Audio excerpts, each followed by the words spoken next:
In today's episode, we spoke about knife crime through juveniles, if children are to blame or if their environment and upbringing is to blame. Also, we speak about how knife crime is portrayed in the media nowadays and if that affects the youth's view on it, and if us as the youth are desensitized to the topic of knife crime. We hope you enjoy. Yo guys, welcome to the 1054 podcast, where we are campaigning against knife crime and trying to educate the public on how to reduce knife crime. We're called the 1054 because it is police code for possible death, which we thought related to the topic that we'll be discussing. In this episode, we'll be discussing knife crime through juveniles and what could possibly drive a child to carry or use a knife. Did you know that 20% of knife crime is committed by those aged 10 to 17? Should we blame the children, or is their upbringing and environment to blame? I mean, really, from 10 years old to 17 years old, the 10-year-old isn't going to think, oh, this is an amazing thing to do. It's going to be, in their upbringing, they're not going to all of a sudden decide that carrying a knife is a good idea. It's not the kind of thing that, kids would think about, especially at such a young age, 10 years old. I mean, you think about it, 10 years old, you're still in primary school. Yeah. You shouldn't be carrying a knife or even thinking about violent tendencies at all. Yeah, but you got to think though, but they've been surrounded by that. Like, that's the question, isn't it? So it's like the environment they're in. If they're surrounded by that they're going to learn that behaviour. Because like when you're a kid, you learn your behaviours and how to like navigate the world and stuff during those years. So if the world that they live in when they were younger was that they had to carry a knife, like their friends was carrying a knife, their elders was carrying knives and stuff, they're going to carry a knife just because that's what they're used to. Yeah, that's what I'm saying. Like, at a young age, you wouldn't think, I'm going to carry a knife. It has to be in an upbringing. Yeah, like it has to be something that you were like taught. Like, not taught, but even just like, that's what you've learned. Yeah, an upbringing for a child is always going to shape them for the future. So exactly. Whatever happens in that upbringing is bound to, lead to things in later life. There's no way that just because their parents carry knives, their parents are dangerous people, they chill with dangerous people, their uncles and aunts are dangerous people, their family's dangerous people, doesn't mean that this child's going to come out a golden child. If anything, it means that this child is probably going to have a bad influence from the start, and from having a bad influence at the start, it's going to make them have a poorer character in the future. See, yeah, exactly. But you know what else it could be is that like their environment, if they come from a disadvantaged environment where they're like demonized, where they're like made to seem like they're like worse than other people type of thing, they're going to want to carry some type of personal protection Because they don't feel safe. Yeah, because they don't feel like they'll be backed by like police. They might not feel like they're being protected by authorities that are meant to like look after them and stuff, so they might carry like a knife or something. And that's another thing with the kids, especially, and getting a knife is probably one of the easiest things, like one of the easiest weapons to be able to get a hold of, because it's portable. You can find it in your kitchen, and it makes sense that if it is due to environment, then that's why a lot of like kids might carry a knife. Well, with knife crime, it's not just like kitchen knives either. Like sharp kitchen knives, it can be a hammer, it can be a bladed weapon, machete. You won't find that in your kitchen. Yeah. Zombie knives offline, pirate knives offline, screwdrivers. It doesn't have to just be a knife. It's whatever the kid can either find or whatever he's got elders to purchase for him. Yeah, because more time as well. Even though knife crime can be done by anyone as well. Like, it's not even just about like how they were brought up. So if it's like their friends are carrying knives and stuff, they might go out of their way to get like an older to buy them like a knife, like a machete. Like, there's no way that they're getting a machete from the kitchen. Yeah. So like that must have been like they got that from someone else. Someone else gave them a machete. Someone else, if they gave money to like an older to get them a machete. Yeah. No matter how bad your upbringing is, you're not gonna have a machete in your kitchen or in your shed. Some people might, but that's like some people might have it in their shed from like what like other people used to use. But like when it comes to especially like kids that are brought up in like a good family as well. Yeah, you're not gonna find like a machete. You're not gonna you're not going to find like a machete. Or like a knife that's not a kitchen knife in their house. So they have to have gone out of their way to have like obtained a knife, like that. And because of like the amount of kids that carry knives, do you think that they actually understand the severity of carrying and using a knife? Because I don't think a lot of them actually think they're going to use it. I think they just think that carrying it's cool or as protection. I don't think they ever think they're going to use it. I don't think they ever plan on using it. I think personally, from my point of view, I wasn't taught about knives are dangerous in school, and I can say I don't think that anyone in this room, being nearer the same age, would have been. Can I get agreed on that? I mean, I wasn't really like. In primary school, we weren't ever taught about knives like against or for. Like we were never told. We were just. It was just not like a topic that was discussed. I mean, they're saying 10-year-olds, which is still in primary school. Yeah, but that's the environment question, isn't it? Then, because that must mean that it's because of like, how they were brought up. But I think, like, I don't think they understand the severity just because they've probably been like desensitized to it. More time, like if they're surrounded by, for the people that might be from areas that's normal, carrying a knife is normal, they're probably desensitized to it. They probably carry one because everyone else is carrying one. They probably think, oh yeah, if everyone else is carrying one, I must have one. They might know someone that's been hurt with a knife before, but they might not understand how bad it is just because they've never had to use it or they've never had it used against them. They just have one. Do you mean severity as in like the damage it can cause? Do they understand like, or how much trouble like they can get in? how bad it is. Like all of the consequences of having a knife. Like that includes how much Can you they actually get hurt understand it or when they pick it up? I think with the hurt factor, I think in a way they do understand it because that's maybe but the hurt reason. onto them or themselves. Like the people that are carrying the knives, I think they understand it because they're carrying it for that reason. But the severity, I don't think they understand that as much. Yeah, but it's like Daniel said, they don't think they're ever going to need to use it. If they thought they were going to use it, then maybe they wouldn't as much, but they just carry it because, like Daniel said, they think it's cool, they think protection, but they don't actually think they're ever going to use it until they do have to use it, and then the consequences come with that. Yeah, see, another thing is they might think, oh yeah, I can carry it. If someone's threatening me, I could do like a non-fatal hit. But how are you meant to know what a non-fatal hit is if you've not been like trained in that? Do you know what I mean? Like you could stab someone in the arm and be like, oh, it's non-fatal. What if it hits like an artery? Or like I'm not like massively versed on like anatomy or whatever, but like there's a lot of like major like arteries and stuff like everywhere in your body. You never know when you're gonna nick. Yeah, you never know like what you're gonna nick. Even if you're saying, oh, I'll just get him in like somewhere that I think they won't get hurt too I'll much. just scratch him in his leg or something. Yeah, exactly. And then they don't realise like, and especially if they've never used it before, if it comes to a point they have to use it, how are they meant to know what's meant to be like not hurt too much or like not even hurt too much, but like not like damage them, cripple them. Yeah. Like they won't know that because they've never been like properly trained in it. They've never been like, they've never had to use it before, so they don't even have like personal experience. I don't actually think they understand how bad it can be just to carry one. A lot of knife crime is caused through gang violence. Why do we think that joining a gang has become more common nowadays than it was previously? Well, I think it's because as people get older, say they have siblings, the siblings are then going to look up to the older sibling and be like, wow, I want to be more like them. And that older sibling's in a gang.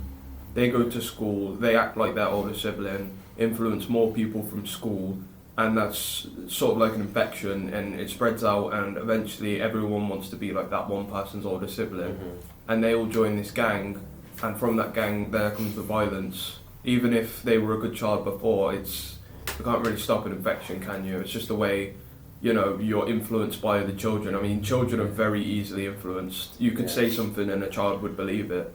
Yeah. See, like another thing to do with that is that like more time, like people that are younger, they also want to be part of a group. So if they feel like, oh, like these people will take me in without too much resistance, they'll do it. Like if even if they've been brought up like in an amazing family with amazing parents, if they feel like they're being accepted into a group of people who carry knives, who do gang violence, stuff like that, they're gonna carry one as well. They're not gonna want to be like the out group. If that makes But like another thing is like gang grooming as well. So it could be like if someone asks them to do a small job, like the smallest job, it seems harmless. As soon as they've done that job, it's harder to turn down the bigger jobs, because like it will be built up. They won't like throw you into, oh, can you go stab this person? They're gonna do like small things like, can you go get that for me? Can you do this for me? I'll give you like a $5, stuff like that. And then as soon as you get to a point where you can't say no anymore, because they can be like, oh, but like they can do stuff against they can like play that against you. They can like manipulate you into feeling bad enough to do it for them anyway. And if it really comes to a point where you say that no, they've got other ways to make you carry on. They have got other ways. If, say, your family would be part of a gang, like the upbringing thing before with the kids, if you're born into a family where they have gang violence, gang tendencies to be part of a gang, anything like that, if you're growing up in that, then you're going to join that gang. That's That's what I all think you you know. can control. Yeah, Like that unless you're raised with actively, that. unless you're like that, like that's your personality, that's your disposition or whatever. Like you are actively trying to go against it because you understand how bad it is. But more time, that's not even how human nature even works. It's kind of sad actually, Yeah. because the child wouldn't know any other way around. Yeah, it. and that kid is then going to pass that on to their kid, Yeah. and it's literally just like a cycle of like violence. Yeah, and it ruins their lives for the future, doesn't it? Because once you get to that certain stage of being part of a gang in a family, that's your upbringing. What are you going to do around that? You're not going to know, about life. They get, they just get treated differently to everyone else. They're outed all the time. They're looked at differently. All these things coming into a child, and then the child grows up with that. Mm-hmm. They're going to be completely different to any other functioning And member of there's society. obviously the other thing as well, where it's like if you get caught with the knife on you, that's a crime. Yeah. You will be booked for that. Yeah. And as soon as you do that, that's like half your jobs. Like if That's more that than is when a lot of jobs will cut you off of their Yeah. employment list as soon as they see that you've got some kind of crime on you. And you won't be able to even apply for stuff like education, healthcare, policing stuff. I mean, maybe policing, I'm not sure, but education and healthcare, you can't work with kids, you can't work with patients, you can't work with old people. Yeah, because they think you're a risk. Yeah, you are. You become you a are risk a risk, as soon as yeah. you've been booked for something like that. Well, if you have the mentality to carry Yeah. a knife, then I'm not going to argue against it. You are a risk at that point. I wouldn't want someone treating my child who, had carried a knife in the past or has been No, part that's of a the gang. whole. Yeah, I guess that's the point, isn't it? That's Yeah. the reason why they do that. Yeah. People can change, I believe, but Yeah, it's that definitely. risk. I think it's all to do with the risk of what if they haven't changed? Yeah. Because there are stories of people who have changed. There's obviously the guy who started the bins, isn't it? Yeah, the bins we dump. Yeah, he- like he- Reformation people, they realise their mistakes, they change, but So he did it in you his know. way so that he wouldn't obviously even now he might not be able to become a teacher or stuff like Yeah. that, but he used his change to help other used people. it at his disadvantage and turned it into an advantage. Yeah, he turned itself into an advantage for people. I don't think everyone has that opportunity. No, I Like, don't if think they anyone has that ability. There's a difference between opportunity and ability. He saw around what he was maybe brought up with, how he was raised, what he'd been groomed into, anything like that, what we had talked about before, and he was like, you know what, I don't want this anymore, and he changed for the better. Whereas some people would be like, no, I've been brought up with this life too long, I'm not going to change my ways now. So it's more ability to opportunity. Lots of people are given the opportunity. Really, yeah, it could be both. It could be someone who even wants to change, but they just can't. Every time they try to change, they get pulled back into it. Yeah. Like we were saying with the Gang grooming. gang grooming Yeah. as well. Yeah. They might want to leave, but they can't. They can't. Their families are threatened. They could their own personal And at a point, it's like their family sort of relies on them because they're the breadwinner. Mhm. So that's what they feel like they have that responsibility now Yeah. to be in that gang to get their money. And that's Yeah. another circle as well, because even if they want to leave, how are they meant to get a job? Yeah, exactly. Yeah, say you've been 'Cause caught more with a knife time- and that's how yeah, you exactly, get your like- money through gang. Yeah, and Like, now when you they're- come out of prison, you have to go back to that gang because you have nowhere else to go. Yeah. It's a lot more easy to get money going to a gang than trying to find another job and another job. Well, you that can't keep find rejecting another you, job, 'cause that's they the keep So no, thing. because there are some specialist companies that take on ex-convicts, but because there's so little of them and there's so many Yeah. convicts, Yeah. that's hard. Yeah. Getting a job there in a place like that That's is hard. opportunity. That's the opportunity you Yeah. get. Some people don't have that opportunity. They might come out of jail and be like, I want to, if they have kids, they might want to change their life up. They might want to Yeah. be there for their kids, but Yeah. they They can't. don't have a choice. They don't have a choice. They're not making any money. They can't make any money. So even with the upbringing, the parents really Yeah. don't have a choice. So that do they? it does start at childhood. If that's what you are brought up with, Yeah. if that's what you fall into, There's no way out pretty then much. unless You're trapped. there's that miracle opportunity, Yeah, you're gonna have to work so hard to do that. And even at that point, it might still not happen. if the gang has that much power over you, how is that even meant to? How are you meant to get out of that? Yeah, it's like a constant cycle. Yeah. Do we think that the way knife crime and gang violence is portrayed in the media nowadays has a part to play in this, such as drill music, which is a massive genre at the moment, that I'd say 80% portrays stabbings and stuff in a positive light rather than a negative one. I don't think it's positive or negative. I think it's the fact that they portray it. Yeah. They don't say it's good. They don't say it's bad. But They they sort of say brag. it. They Brag. say it. They say it with chest. They say it with pride. Not pride, but it's blatantly said. Yeah. In their music videos, they it'll be want you to massive know gangs they've of done people, anonymity. It'll be them like throwing around knives and stuff. Yeah. But they won't say it's good. They won't say it's bad. But given the fact that a lot of UK rap is drill, and a lot of people are getting into it right now. Yeah. And given how impressionable children can be, like if they see that on their Instagram feed, if they're seeing like ads for like drill music, if they're seeing the music videos on their feed, it's not even cool. It's just like they're gonna see it so much that it's normalized. Yeah. So however much you say, oh yeah, knife crime is wrong, knife crime is bad, because they see it so much, they will know it's bad, but they can't do anything about it because it's so big. Yeah. Like singularly, I think they might think it's not great, but they might just scroll past it thinking, oh, I've seen this so many times, but then they're desensitized to it. Yeah. I mean, if they like the music as well, that's a totally different case, because if they like the music, they're not going to want to give it up. Yeah. If that's that makes them happy, yeah. if that's what like stimulates their brains or whatever. Yeah. That's what they're going to want to listen to. They're going to want to listen to. Yeah. And that you get like the select few people that do actually make like music advocating against knife crime, talking about how they talk about the consequences, they talk about the impacts on their families, their children, their brothers, their sisters, like their friends, and they talk about it all. But because it's so outproportionalized by the amount of people that talk about it. Yeah, like the ratio is crazy. They don't really get heard. Yeah. I mean, by the people who talk about it. When my carer listens to the news, when was the last time I heard anything about knife crime on the news? When was the last time I seen a campaign, or when was the last time I seen anything on Instagram or Snapchat or YouTube about knife crime? Like I feel like on media, even though a lot of people campaign about it on the media, because of how like social media is tailored, it will be tailored to the people who are activists. It won't be tailored to the people who actually commit knife crime, or that might be like prone to committing knife crime. Also, bad news.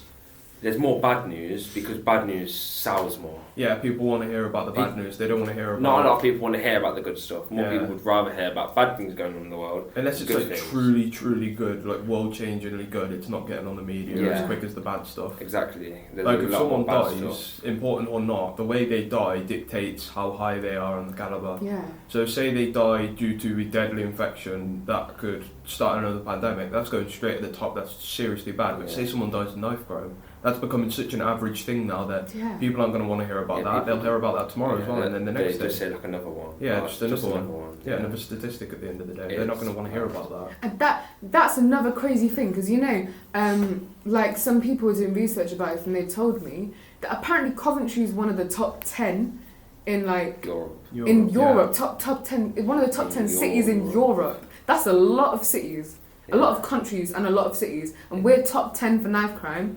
And yet we've got one knife bin. We've got one singular knife bin that's literally on the outskirts of Coventry, not even near the middle. Have you seen the knife bin? No, I don't live anywhere near it. No, when you said knife bin, I didn't know what you meant. It's literally a bin where you put your knife in. I didn't even understand how that would work. The only thing in Coventry I've ever seen done about knife crime is the Knife Angel, and that was here for like a week or two. I don't even know what that is. I've never even heard of that. I know I've seen it. I've never It was just heard outside of the cathedral. Like, the only things I've seen on media, and this is not good, is people mocking the knife crime people, being like, oh yeah, like they're asking for donations, they whipped out the card reader, stuff like that. Like, I've heard jokes, but I've never seen anything serious. Yeah. Like, I know people do make serious stuff, but like, if youth is one of the ones they want to target, we're not seeing it. Oh yeah, definitely not. Like, we're not seeing it. We're seeing the drill music videos, we're seeing the people that are dying from it, but not any of the consequences. Yeah, I mean, obviously we see a lot more of the drill and the actual people that have been killed on social media. We don't see what we can do to change it. Yeah. Like, so many people might feel like it's such a bad thing, but they don't know where to start. Yeah. They don't even know where to start. Yeah, because there's so much more bad going on than good. That's the end of this episode. We covered all of our questions. We hope you guys enjoyed, and we'll see you in the next one. Bye. Bye.